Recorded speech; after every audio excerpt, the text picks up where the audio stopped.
Olá, eu sou Matheus Freitas.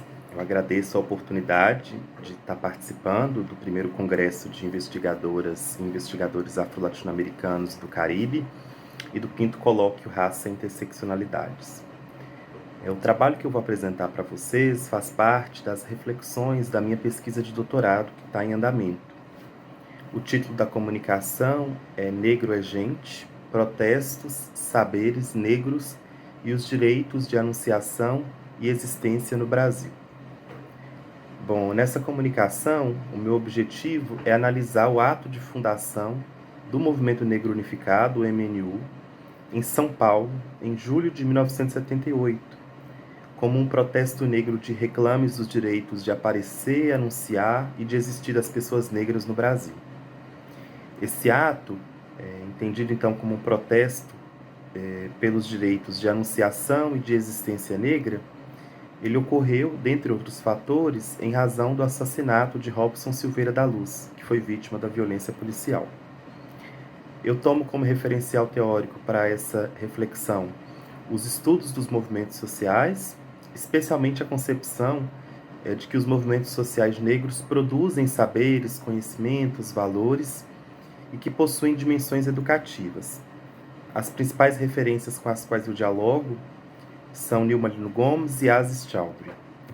Eu também estou propondo nesse trabalho um diálogo com as noções de direito performativo de aparecer, que é mobilizado por Judith Butler, de direito existencial, mobilizado por Davi Lapojade, e também do dispositivo de racialidade de Sueli Carneiro. Em termos metodológicos, é uma pesquisa documental e bibliográfica, com consulta em fontes como jornais, panfletos, depoimentos e fotografias. Eu analisei essas fontes a partir de uma interpretação sociológica histórica, buscando compreender as principais características do protesto, em conexão com as noções de direito de existência e de aparecimento e de anunciação.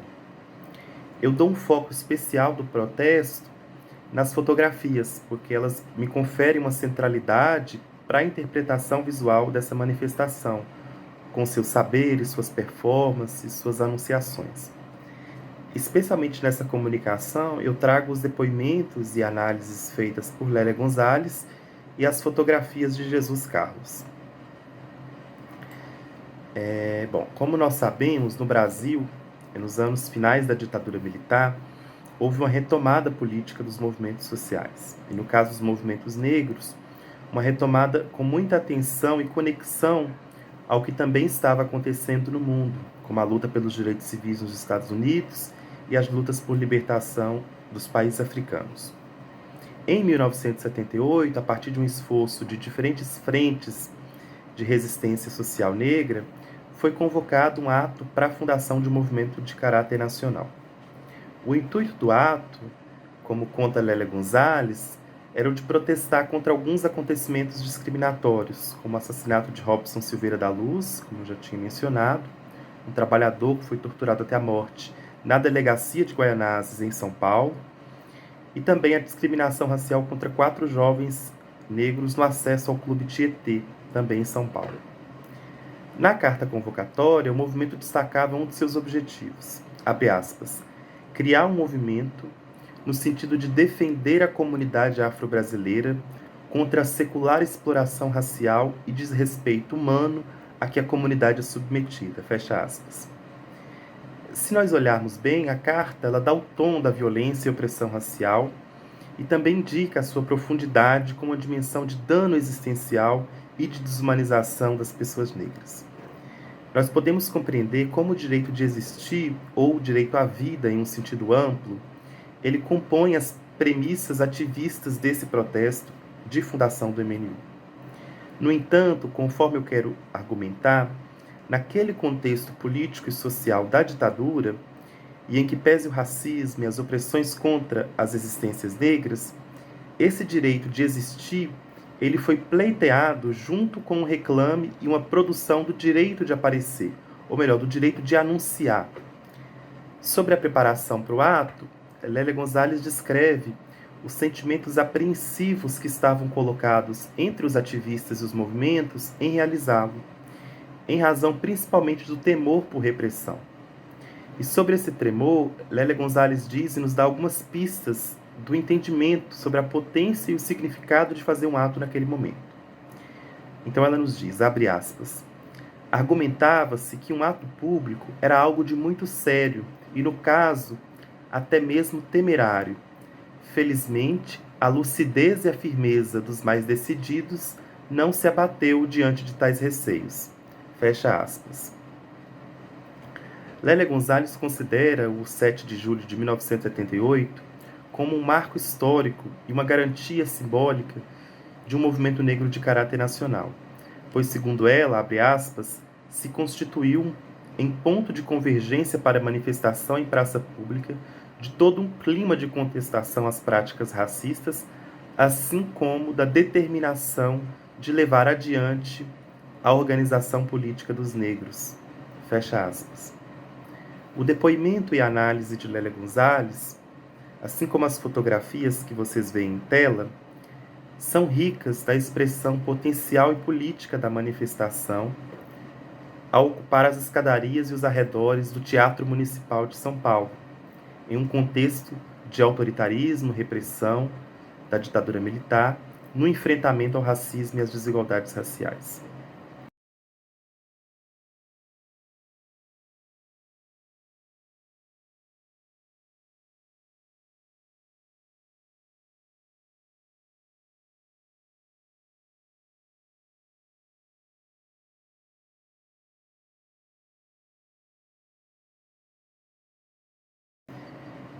No intuito de escutar as imagens, e essa ideia de escutar as imagens é uma referência direta à proposição da pesquisadora Tina Kempt em Listen to Images, eu penso que o ato de julho de 78, de criação do MNU, ele emite e ele insurge um direito de aparecer, como aponta Judith Butler ao falar das políticas das ruas e dos movimentos sociais.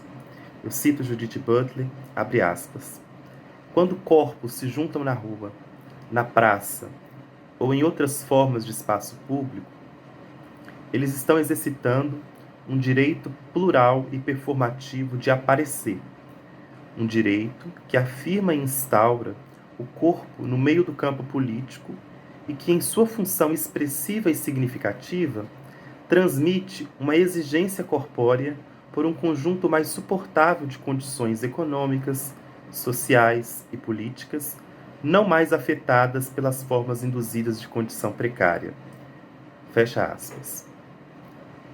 Então, eu visualizo e eu escuto em tais imagens como o movimento negro forjou, ali em julho de 1978, o seu direito de aparecer para reivindicar o seu direito à existência. Em outras palavras, para o reclame pelo direito à existência, o direito à vida, subjaz o exercício do direito de aparecer, de anunciar, de reivindicar. De anunciar os problemas sociais marcantes do racismo, de expor as violências e as opressões socio-raciais, de apresentar-se e afirmar-se resistências à sociedade.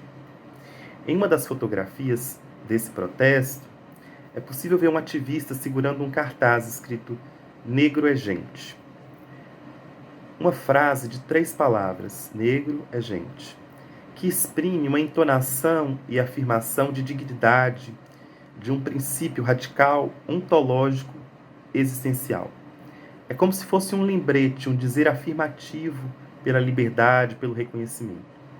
Uma frase perene, profunda e que está localizada na raiz da própria racialização e do racismo. Ela expõe o antagonismo estrutural da antinegritude. De um lado, o negro, escravo, de outro, gente, humano, pessoa. A frase escrita no cartaz, ela expressa então uma divisão ontológica, que é característica fundamental do dispositivo de racialidade. Conforme Sueli Carneiro nos diz, abre aspas, a afirmação do ser das pessoas brancas se dá pela negação do ser das pessoas negras. Fecha aspas. É nesse sentido insurgente contra a opressão racial que reside a dimensão educativa do movimento negro. Segundo Nilma Lino Gomes, abre aspas, o movimento negro é um educador, um produtor de saberes emancipatórios e sistematizador de conhecimentos sobre a questão racial no Brasil. Fecha aspas. A autora reconhece o movimento social negro como um sujeito de conhecimento, um ator político que constrói e sistematiza saberes, conhecimentos em suas lutas por emancipação, que vão possibilitar instaurar processos de educação e reeducação do Estado, da sociedade brasileira, no tocante às desigualdades étnico-raciais, ao racismo contra a população negra.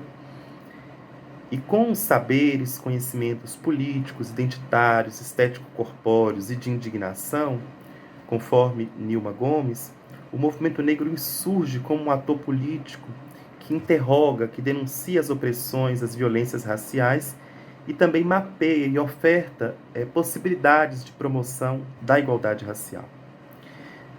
O reclame do direito à existência e à vida negra contra a desumanização e a desigualdade, feito pelo protesto do MNU em 1978, pode ser visto como um bom exemplo desse sentido, dessa dimensão educativa do movimento negro. E o cartaz em tela Negro é Gente apresenta uma dessas radicalidades, essas potencialidades educativas do movimento negro. Nesse caso, não se trata de uma dimensão educativa de ensinar ou de conscientizar somente, mas e sobretudo, uma dimensão, um sentido educativo de confrontar, de expor, de problematizar de modo afirmativo as existências. Essas produções cognitivas de conhecimento que emergem dos ativismos por justiça são, nas palavras de Aziz Chowdhury, abre aspas, conhecimentos sobre sistemas de poder e exploração desenvolvidos à medida que as pessoas encontram em confronto com os estados e o capital. Fecha aspas. Trata-se, portanto, em grande medida, como nós podemos entender, de visões, entendimentos, ideias, percepções, valores que são tecidos no bojo dessas práticas coletivas que vão buscar transformações sociais, econômicas e políticas, como essa do ato de fundação do MNU. Então, o ato de fundação do MNU, ele colocou em cena essas questões existenciais da vida e da morte negra, recusando sujeições, desvelando as violências e anunciando o confronto e resistência nos anos finais da ditadura militar. O protesto e a afirmação desse cartaz Negro é Gente sintetiza um reclame do direito de existir, nos termos de Davi Lapujade, de um existir realmente, em plenitude, uma vez que todas as existências já existem, mas muitas delas, como as existências negras, por diferentes fatores, não se tornam existências reais. Então, dessa maneira, a manifestação ela pode ser compreendida como um gesto instaurador de existência, para utilizar uma expressão conceitual de Davi Lapujade, que atua, que interrompe e irrompe a esfera pública com a afirmação das condições sociais das experiências negras, ao anunciar, denunciar tensões de desumanização e humanização que estão em jogo, e mirando principalmente a essência do processo perverso de racialização das existências. Então, para concluir, eu penso que a dimensão educativa que esse protesto negro emerge em política das ruas produz saberes, conhecimentos incorporados que vão denunciando e confrontando os antagonismos estruturais marcantes da racialidade no Brasil. Em julho de 1978, a partir da fundação do Movimento Negro Unificado, em um protesto contra o assassinato, principalmente de Robson Silveira da Luz, é um bom exemplo disso. Obrigado.